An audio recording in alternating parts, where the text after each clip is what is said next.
রাসূল সাল্লাল্লাহু আলাইহি ওয়াসাল্লামের সময় তো এই স্লাইডও ছিল না, ডিজিটাল বোর্ডও ছিল না, হোয়াইট বোর্ডও ছিল না, মার্কার ছিল না, ওইরকম কিছু ছিল না। তো উনি কি ইউজ করতেন? উনিও চমৎকার চমৎকার কিছু মাধ্যম ইউজ করতেন, আপনারা শুনলে অবাক হবেন।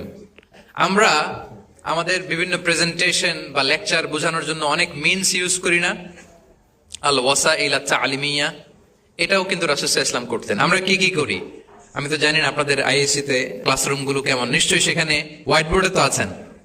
হোয়াইট বোর্ডে কি দিয়ে লেখা হয়? মার্কার। আচ্ছা, প্রেজেন্টেশন স্লাইড মাঝে মাঝে ইউজ করেন না? বা টিচার করে কিনা?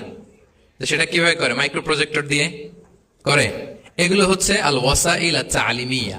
তো রাসূল সাল্লাল্লাহু আলাইহি ওয়াসাল্লামের সময় তো এই স্লাইডও ছিল না, ডিজিটাল বোর্ডও ছিল না, হোয়াইট বোর্ডও ছিল না, হ্যাঁ, মার্কার ছিল না, ওইরকম কিছু ছিল না। তো উনি কি ইউজ করতেন?